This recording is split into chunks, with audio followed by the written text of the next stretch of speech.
So okay, so embodiment then sounds like hard work, and it seems easy to just stay on the mountain, you know. And you said maybe it's a rarer thing to find a teacher or a human being that's fully in themselves again.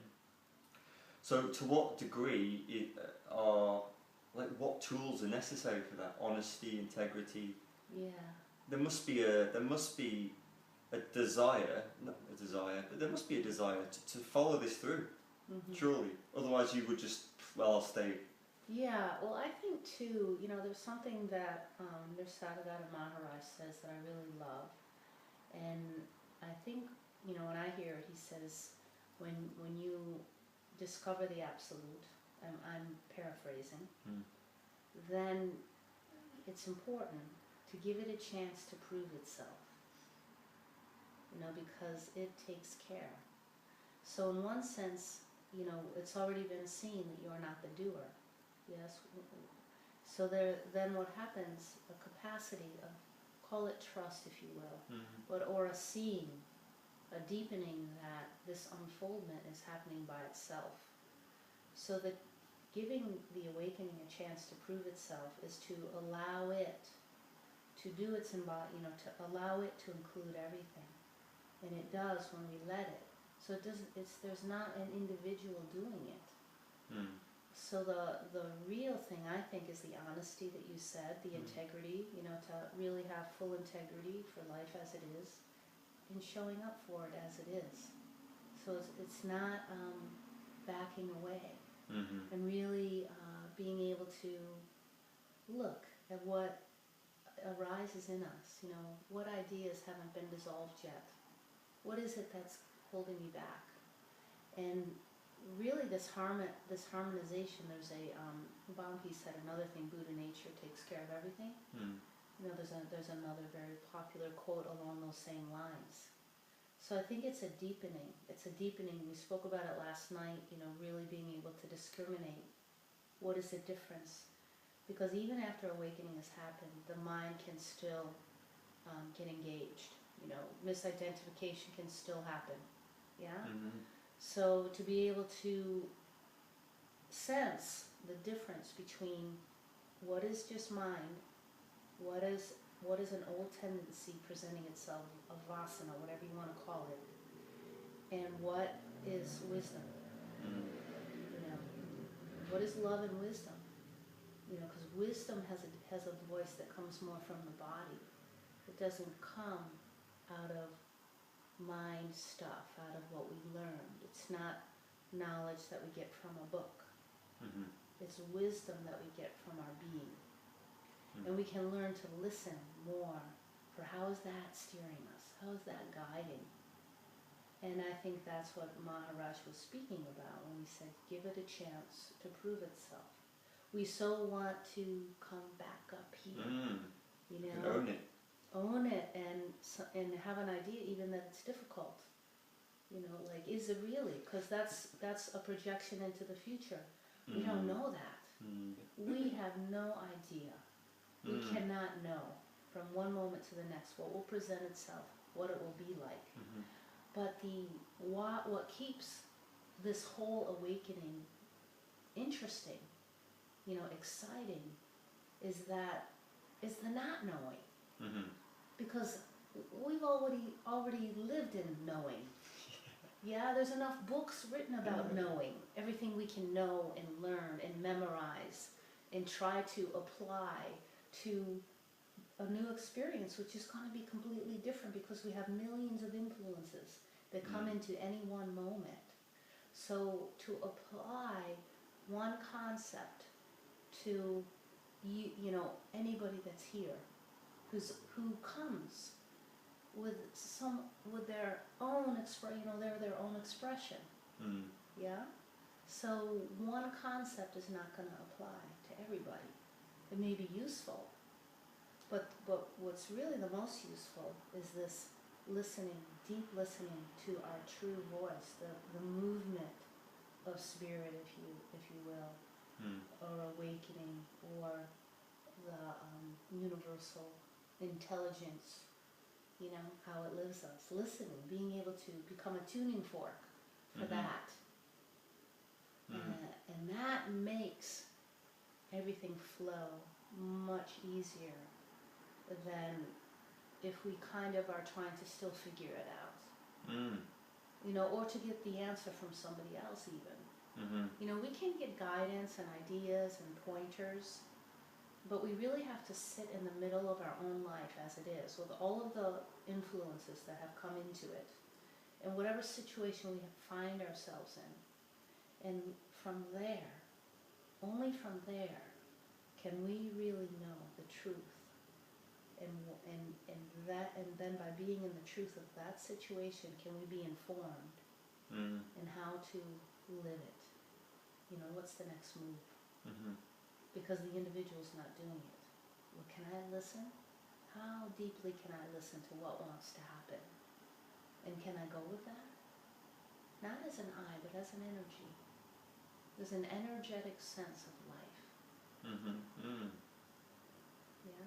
Not an individual, and not somebody who needs to hang out in transcendence or this kind of perfect bliss, because believe me, I was there and I loved it, and I got called back down. Yeah. You know? Well, yeah, that's what I want to move on to next. Because, yeah, as I said earlier, you stood out for me because of your situation. Just checking. Yeah. So maybe you could just, you know, tell us a little bit about what brought you down from the mountain, and how your awakening related to that situation, and what you got from it. Yeah, I mean that's a whole book in itself. Well, it's a good job you've written one then. Yeah, it's good I wrote one, because it was difficult to get it all in there. But yeah, I wrote the book Enter Grace about that, because for me, coming down the mountain was, I really got brought to an edge, and I think we all do when we're kind of hit with challenge. So for me, I had a very kind of grace-filled life. I was really immersed in the teachings of non-duality, you know, Ramana Maharshi's teaching, and but I had a direct experience of it. But I also loved listening to it, you know. And I worked on the Ribhu Gita for a year, which is a dialogue on the nature of reality. Yeah. So the original translation, first time from Tamil and Sanskrit to English, I worked on that intensely every day for hours. So constantly repeating it, but really taking it in, you know, resonating with it and absorbing that. Like my soul was deeply nourished by that. So I had a good 7 to 10 years, I don't know, it's a long time ago, where I was just kind of in a flow, and I could come in and out of very deep states of absorption, you know, just really like a samadhi, you would call it. And then I could also function at a high level with my work. And then I had a partner at the time, and we became pregnant with our first child. And so she was born also in those conditions. And she came out a home birth just perfect. So my life was really easy. I lived on the coast of Santa Cruz. I taught mommy and me yoga classes. I sold baby slings. I didn't have to, you know, it was just like, it was great. You know, I was around children who are in the natural state pretty much all the time. And it was quite wonderful. And there wasn't any sense of separation, and I didn't feel any conflict, inner or outer. It was all, you know, pretty groovy, right? And then we left the Ramana Maharshi group that we were in, and when we left that, already things started to shift for me, because I thought, even though initially when I went there, my awakening had nothing to do with being there, but as I stayed there longer and longer, I started to attribute it to the teachings, you know, because we can do that. We can have an awakening experience that doesn't have anything to do with what's going on the outside, but then we can put it into this cause and effect relationship. And so I did that. So I kind of, at the time, interpreted my experience to be dependent on being part of this wonderful organization and being in this community. And of course that offered me a sense of community and a lot of richness, and I had this project I could work on. So I felt that that was my life, that I had found my purpose within that teaching, within that organization. So my partner wanted to leave because they had to split up with the teachers, because the teachers back then, many teachers would claim that only they could be the enlightened ones, and that all of us were going to continue just to be students, that, and there started to be a rebellion, after a while, because people were clearly waking up. Right, okay. And But that's what any organisation wants, isn't it? That's the whole idea, is for like people to be waking up. well, you would think so. Well, yeah. But in some organizations, the teachers want to just be the teachers, or the teacher, or the guru. So one posed as the guru, and that was the one who could be the awakened one, right? Well, anyway, so that didn't hold out for very long, and people were splitting off. But for me, I wasn't there for the teacher. I was there for the teaching. So when that was the beginning of me kind of falling off the mountain, so to speak, because I thought that my purpose had been taken from me. The purpose that I attributed to the teaching and being in this place. But then I had my daughter, and so it all didn't go away right then. And I still really lived a very peaceful, happy, engaged life. And then we became pregnant again. And then this time, well, let me interject something, and you read about it in the book, and the book is written really well. But when I felt I had lost my purpose by being, kind of ousted from this organization, it was like a spontaneous prayer rose up in me, and it said, if this is not my purpose, then what is? And when I became pregnant with Abby and Libby, my twins, I was 6 months into the pregnancy, and I woke up one morning and I had what's called Braxton Hicks, and that's kind of an imitation of labor. It's not true labor. But because of my age, I'm quite old. Behind it, I'm ageless, but But I really feel I was preserved in the meditation. It didn't have me age that quickly.